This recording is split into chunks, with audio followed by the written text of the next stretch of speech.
Okay, we're going to look at the opposite angles of a cyclic quad. The opposite angles of a cyclic quad.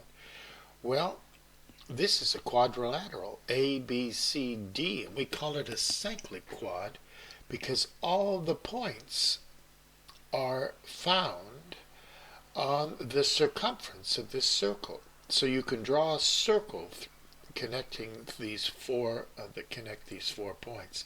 That's what makes it a cyclic quad. Well, something special happens with a cyclic quad.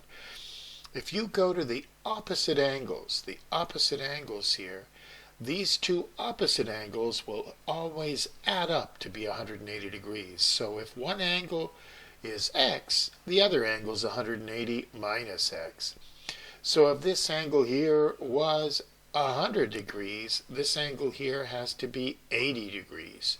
If this angle is 70, that one would have to be 110, and so on. They have to, whatever one angle is, the other angle opposite is 180 minus. So that's an important reason that we use in circle geometry. Now here's another important one. Well, if these two angles have to be opposite, well, we know the angles in a line must also add up to 180 degrees. Well, that makes this angle out here called the exterior angle of a cyclic quad. If you've got a cyclic quadrilateral and you draw a line straight off it, it creates an angle called the exterior angle of a cyclic quad. It's always equal to the opposite interior angle. And all you have to write down is exterior angle of a cyclic quad. So if that's 80 degrees, that angle over there, opposite it, has also got to be 80 degrees.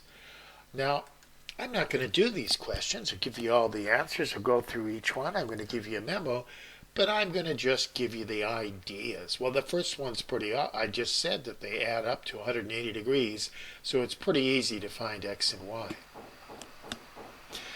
In this one here, you have to use other ideas in your geometry experience. You know that the angles in a triangle add up to 180 degrees. You might have to use that one.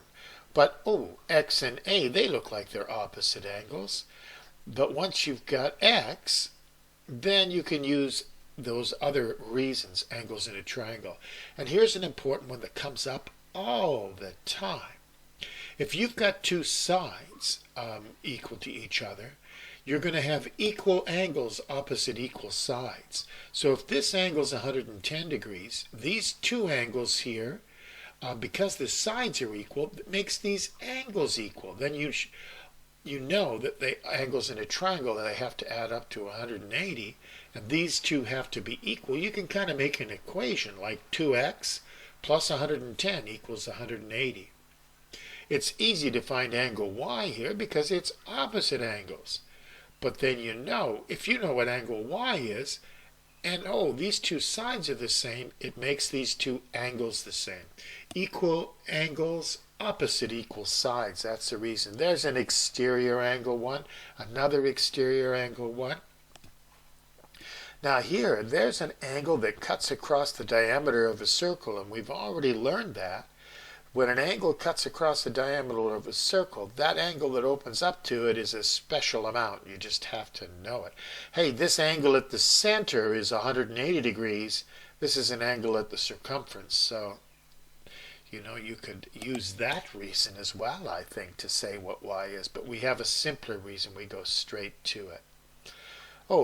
That's a cyclic quad. BEDC, or BCDE is a cyclic quad. See, these points are on the outside of the circle, and there's an exterior angle. Actually, this isn't too bad, but you got to get used to being able to find all these angles just to get kind of warmed up. That's what you have to do. And, I think that's about it. There's another exercise is just the same sort of stuff. Actually, no, that's what we've done there. I think we've got another exercise where we do very similar things, and it's just using opposite angles and all that kind of deal. Okay, well, I hope that helps.